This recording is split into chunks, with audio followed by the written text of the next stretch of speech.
Hello, thanks for visiting my reading room. I'm Nancy, reader and tutor, and also small business owner of West Coast Polar Ice, Italian Ice, and Frozen Specialties. You can see me down at the beach in Oceanside during summer months. And also I'm available for birthday parties and, events, special events throughout the year. Italian Ice is it is fat-free, it is cholesterol-free, it is guilt-free, it is dairy-free.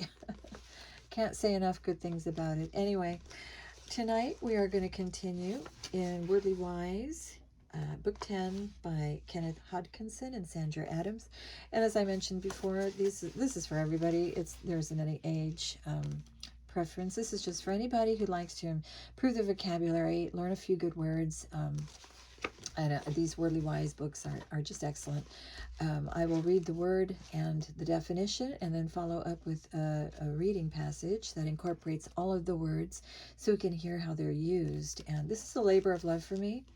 It is my mission to create a love for reading, cover to cover, one book at a time. So I will be uploading some other classics soon. And I took a little time off because I had to take care of something, but I'm back at it. I think the next one after I finish the Hardy Boys is Black Beauty. So that'll be on the horizon. So, okay, we begin with word one, aftermath. A noun, a consequence or result, often a negative one. Thousands of people were left without shelter in the aftermath of the earthquake. Aphorism, noun, a short statement of truth or principle, an adage. My mother often warned me to slow down, citing the aphorism, haste makes waste. Number 3, catharsis, a noun, a releasing of the emotions, often through the arts, that brings about spiritual renewal or a relieving of tension. By drawing pictures reflecting their traumatic experiences, children often experience catharsis. As an adjective, Rena found, talking to the audience counselor, a cathartic experience. Word number 4, cohort, a noun, a group that is moving or working together. The president was followed by a cohort of media people, one who assists another, especially in a dubious or criminal activity, an accomplice. He denied being a cohort of the crime boss.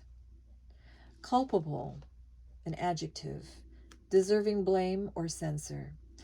Because of his negligence, the driver of the car that crashed was found culpable. Culpability, a noun. Her culpability was publicized in the newspapers, but she persistently maintained her innocence. Diabolical, an adjective, devilish, wicked, or evil. The diabolical plot to assassinate the Chief Justice was discovered before it could be implemented. Enormity, noun, the state or quality of being monstrous or outrageous. After the dictator was toppled from power, the enormity of his crimes were revealed.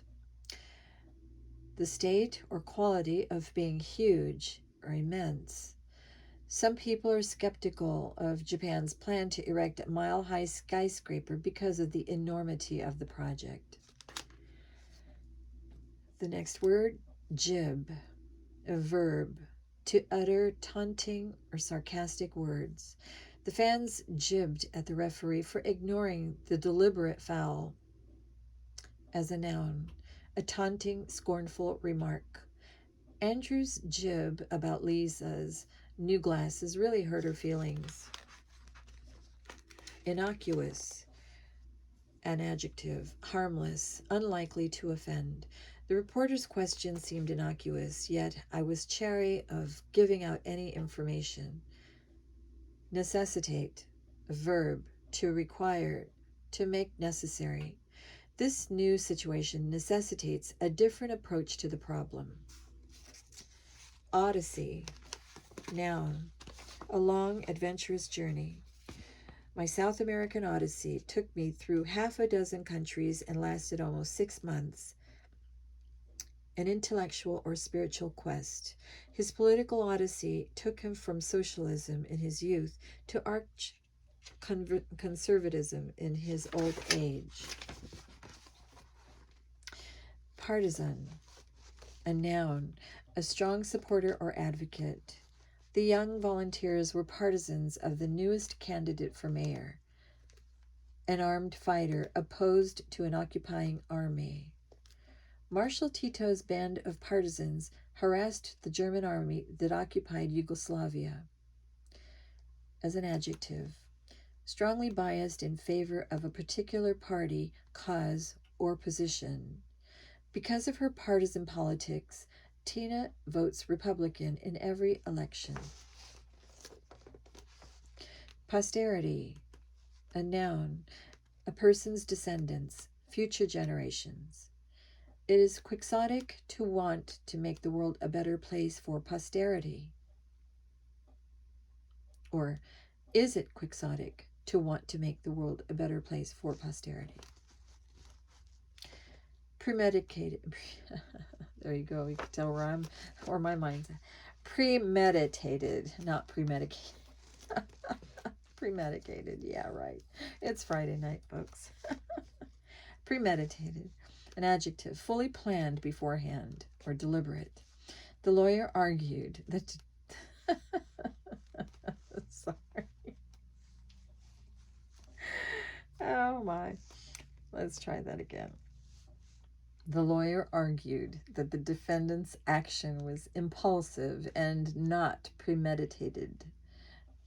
Scurrilous, an adjective, vulgar or coarsely abusive. These scurrilous rumors were perpetrated by someone trying to denigrate your character. Okay, and so we go on to the reading passage entitled A Witness. The Italian writer Primo Levi spent his entire life, except for a 3-year absence necessitated by World War II, in the same house in Turin, Italy, where he was born in 1919. In 1943, Levi, a young chemistry graduate, left home to become a partisan in the struggle to free Italy from German occupation. Betrayed by an informer, Levi, who was Jewish, was arrested and sent to Auschwitz, the Nazi death camp in Poland. There he experienced some of the horrors of the Holocaust, the premeditated mass murder of the Jews that Hitler and his cohorts organized.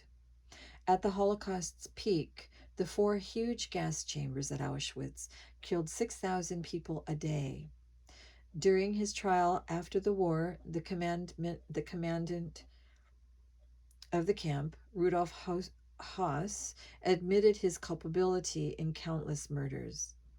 His diabolical acts included supervising the execution of 2.5 million people. He was also responsible for the deaths of another 500,000 who starved.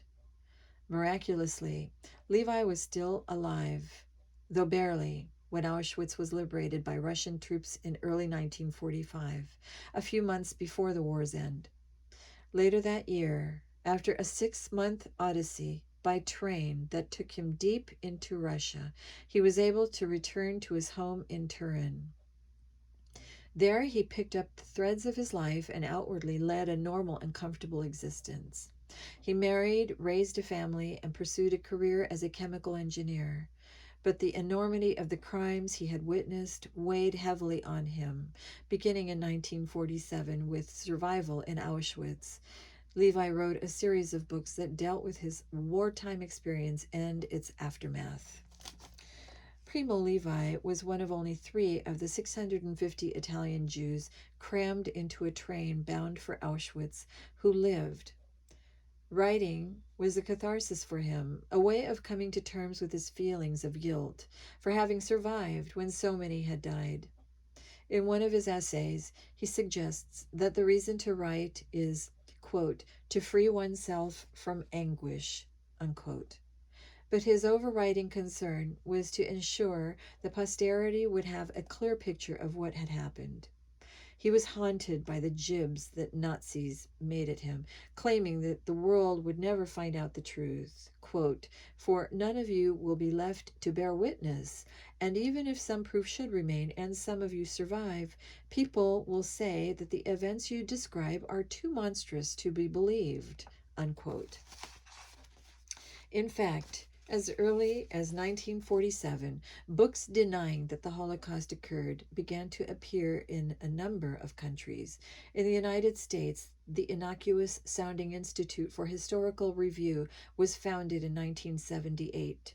Its purpose was to promote the scurrilous view that the Holocaust was a hoax, the gas chambers never existed, and the deaths in the camps were caused by starvation due to Allied bombing that disrupted supplies.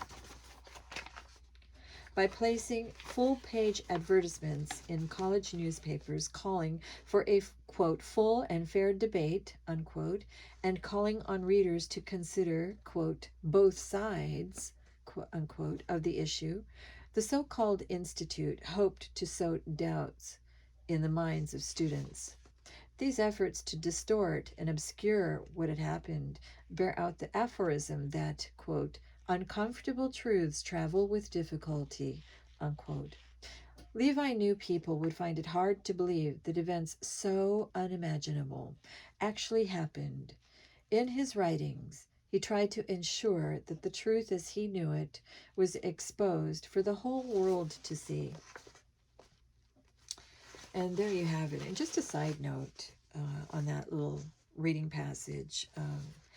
I personally have traveled to Eastern Europe and have visited Auschwitz and the camps there. Actually, the Polish name for Auschwitz is Oświęcim. And I've seen,